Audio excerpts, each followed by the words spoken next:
Ang e-travel po ay isang travel platform kung saan ang mga pasahero na dadating at lalabas ng Pilipinas ay kailangang mag-register sa e-travel.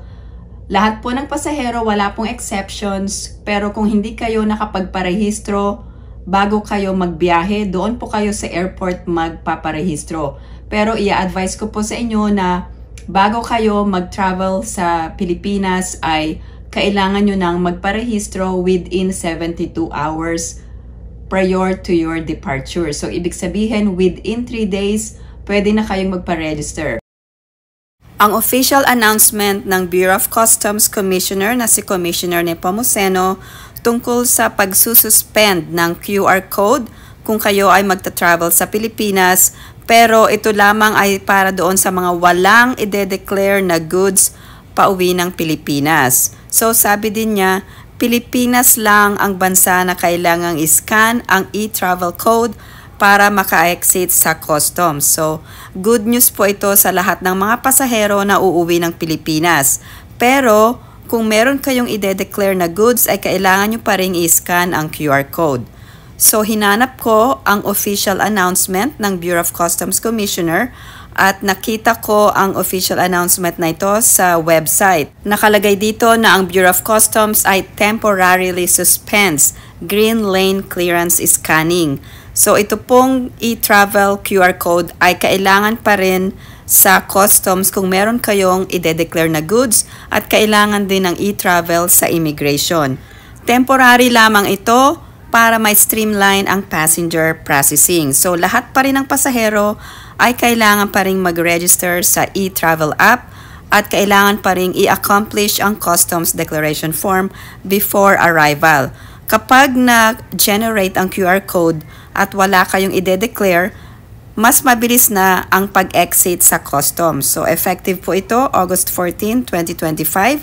At kung meron kayong ide-declare ay kailangan pa rin i-scan ang QR code kung dadaan ng customs. Ibinalita rin ito para ma-announce sa mga pasahero na uuwi ng Pilipinas na kung wala kayong ide-declare na taxable goods, hindi na kailangan dumaan sa ikalawang QR code. Good news pa rin ito dahil base sa announcement ng Bureau of Customs Commissioner na 90% pala ang mga pasahero na wala pong idine-declare na goods. So good news pa rin po ito kahit na kailangan pa rin mag-register for e-travel. So malay nyo, eventually ay tanggalin ang e-travel registration sa mga pasahero. Pero in the meantime ay suspension lamang po ito ng QR code kung wala po kayong baggage declaration. Ito po, kung green po ay walang baggage declaration, ay wala pong scanning. Nung umuwi ako ng Pilipinas ay meron po akong baggage declaration at kung meron po kayong baggage declaration ay kailangan pa rin i-scan ang QR code para maka-exit sa customs. Gaya ng nabanggit ko, importante na mag-register sa e-travel. Required po ito sa lahat ng pasahero. May mga katanungan galing sa ating mga subscribers. So, paano makapag-register sa e-travel? So, kailangan po ng email address at mag-register po either sa website or i-download po ang e-travel app. Ngayon, kung meron ka ng e-travel before, kailangan mo bang gumawa ulit? Nasa sa inyo po, pero mas maganda na gamitin ang inyong current account para pwede nyo nang i-update ang mga information. So, meron ding isang senior citizen na ang tanong niya ay saan pipirma sa e-travel. Meron pong tinatawag na digital signature once na nakapag-register po kayo. At meron pong isang tanong kung pwede bang ilagay sa isang account ang husband at pati ang anak. Pwede pong isama ang family members sa isang e-travel account. Sa account owner po gagawin ang e-travel ng mga family members. Meron din katanungan tungkol sa mga pictures. Pwede po ang selfie photo, pwede rin po ang close-up photos, pwede rin po ang ID-sized photos. So as long as clear po ang face na i-upload ninyo sa e-travel. So ngayon, isa pong elder ang uuwi ng Pilipinas at hindi niya po alam kung paano gawin ito. Pero kung nakapag-register ka na, pwede bang i-print or manually na ipakita ito? Kailangan po ay meron pong copy ng e-travel registration code. Pwede pong i-print ang QR code. Pwede rin pong i-screenshot sa inyong cellphone or iPad. Pwede nyo po itong ipakita sa immigration officer. Pwede po kayong gumawa ng account ninyo or mag-sign up for e-travel anytime. Ibig sabihin, kahit hindi within 72 hours or within 3 days, pwede na po kayong mag-sign up. Mas madali pong mag-sign up kung kayo ay gagamit ng computer or laptop or personal computer. Kasi po kung gagamit kayo ng inyong phone, mas mahirap pong kumuha ng selfie dahil meron pong picture na required para sa pagpaparehistro. Mas mapapadali ang pagpaparehistro sa e-travel kung kayo ay gagamit ng inyong computer or personal computer. Kung hindi kayo marunong gumamit ng computer, kailangan po magpa-assist po kayo sa iba para makapag-register sa e-travel. At pangalawa, kailangan po meron kayong valid na email address. At kung kayo ay babiyahe kasama ang inyong pamilya, pwede po sa isang account owner. Kasi merong option sa e-travel na pwede kayong mag-add ng family member. Meron pong drop-down na makikita kung ano po ang relationship ninyo sa pasahero. Ganito po ang pagpaparehistro sa e-travel. Ngayon, ang ginamit ko sa pagrerehistro ay ang aking US passport para merong consistency sa aking ticket at itinerary. Paglapag ninyo sa airport ay makikita sa bawat sulok ng airport ang notice na ang e-travel registration ay mandatory. So lahat ng pasahero must complete the e-travel prior to arrival or departure from the Philippines. So nakalagay dito, failure to register may be a cause for denial of entry.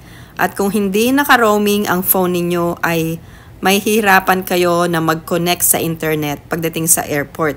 Ito ay base sa experience ko, although meron na akong e-travel registration pagdating ko doon at nag-try po akong mag-connect at mahirap po makakonect ng internet sa airport.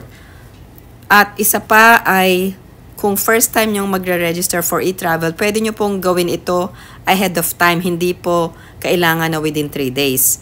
So kung gagawa kayo ng bagong account, you can make an account ahead of time kahit mga 1 month or 2 months of travel. Pero yung registration na information ng inyong flight information ay within 3 days po ito dapat ay nakalagay na doon para makuha nyo ang QR code nyo. Sa aking experience, mas madali ang gumamit ng computer. Pero kailangan pa rin ng picture. So mag-upload na kayo ng picture sa inyong computer. At kung gagamit kayo ng mobile phone at magda-download ang app, ay kailangan yung mag-take ng selfie. Yun po ang medyo mahirap.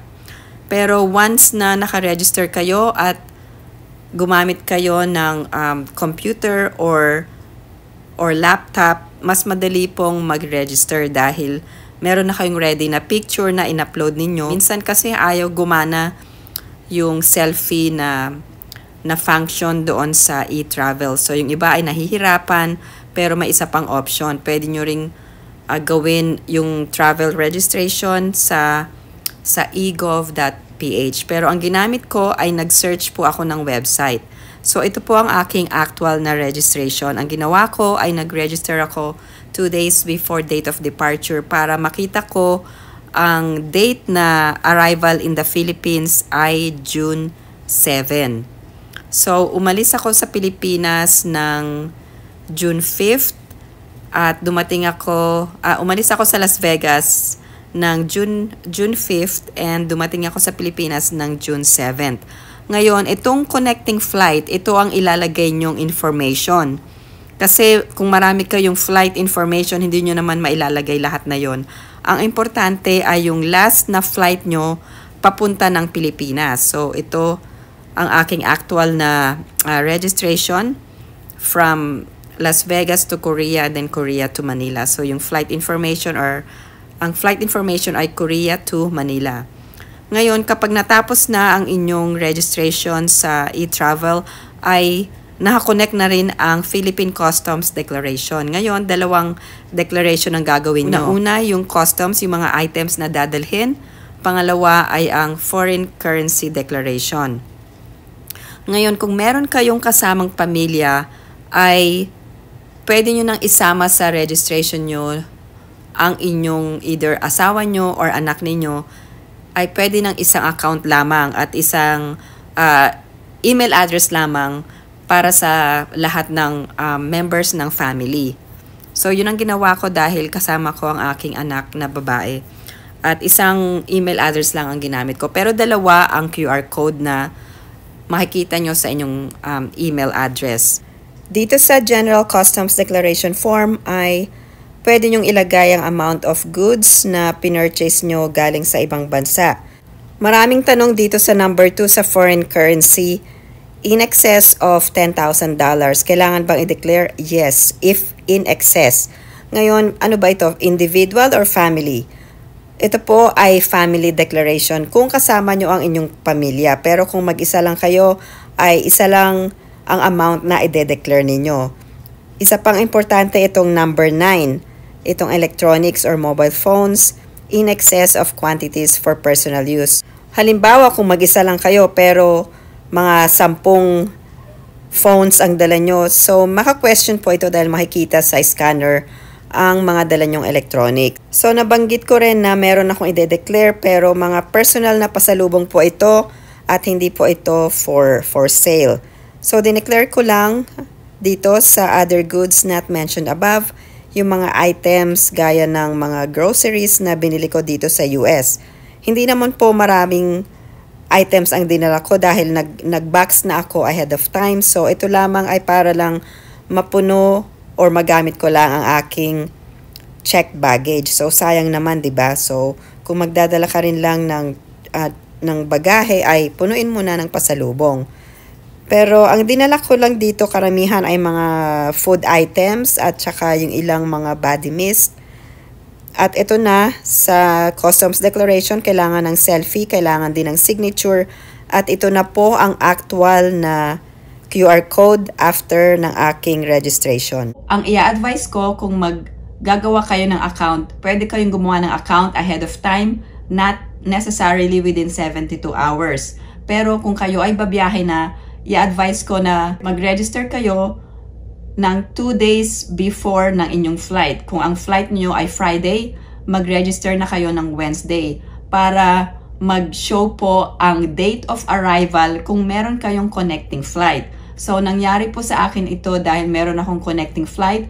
So, I'm flying from Las Vegas to South Korea to Incheon Airport, and then from Incheon, I'm going to Manila. So, ang flight number na ilalagay ninyo kung meron kayong connecting flight ay yung last flight papunta ng Manila or yung flight papunta ng any entry point sa Pilipinas. So for example, ako ay from Las Vegas, babiyahe ako ng Manila, Las Vegas to Korea, Korea to Manila. So yung ilalagay kong flight number is from Korea to Manila kasi yun ang mag-show na flight number doon sa date of arrival. Kung maaga kayong magpaparehistro sa e-travel, tandaan ninyo na hindi mag-show ang date of arrival unless 2 days po ang pagpaparehistro. Kung ang date of departure nyo, for example, ay Thursday, maganda po ay 2 days ahead kayo magparegister sa e-travel dahil kung meron kayong connecting flight, lalabas po ang connecting flight information doon sa e-travel sa date of arrival sa Philippines.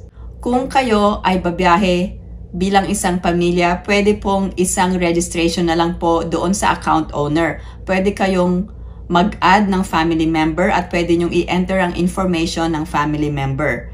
Kung kayo ay mag-asawa na babiyahe, pwede kayong gumawa ng separate e-travel registration at pwede ring mag-add ng family member sa isang account owner lang.